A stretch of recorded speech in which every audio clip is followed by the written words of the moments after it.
रोम रोम আজ আমি भाइयों যাবো বাগালি। তো চলো আজ দেখা যাক বাগালি কি সব হতে পারে আমার সঙ্গে দুর্ঘটনা। सिस्टम पार देंगे। ছাগলটাকে বাগিয়ে নাম ওদিকে ডোরান দিলি ফিরে বাড়ি আরামসে গরুগুলো চড়ছে, গরুগুলো এখানে চড়ছে আরাম। ছাগলটা কন্যা গেল দেখি আসি।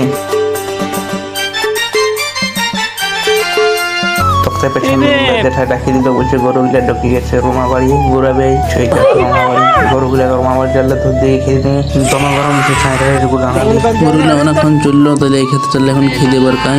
ছাগলটা জম দিয়ে গেছে সেই ক্ষেত্রটাকে নিয়ে যাবো। আড়ে আড়ে গরুগুলো চলে গেল, পেছান পেছান হামো কিনে ছাগল গরুগুলো চড়ছে। গরুগুলো এদিকে পালা এলো লাউ মাছের তলে হয়ে গরুগুলো বাগিয়ে খেত দিকে ঘুরে নামান দিলি খাড়া দিয়ে দিলি পেছানটায় আসে গরুটুকু আর দিকে টানালি তুই আরামসে ক্ষেতটায় চড়ছে খিরা বাড়িয়ে। একটু পরে দেখছি আড়ে আড়ে ঘুরে লাউ মাছটা তল দিয়ে যাচ্ছে।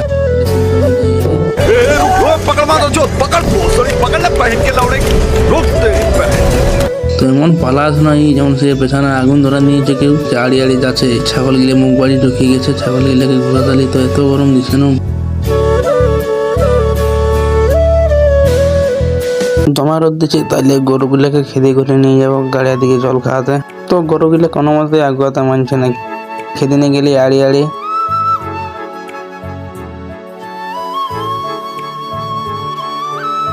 তারপরে দেখছি এখানে গরুগুলো চড়ছে, বাঁধের কাজ পৌঁছে গেলি গরুগুলো জল খাইলো না, ঘর দিকে যেতে লাগলো। কেউ বাগিয়ে রাস্তার এগুলো রান দিলি। ব্লগটা এতদিনে শেষ করছি, অন্য দিন দেখাচ্ছে অন্য কোনো ব্লগ নিয়ে। তখন ভালো থাকো, সুস্থ থাকো, লাইক শেয়ার কমেন্ট করে দিও মন করলে।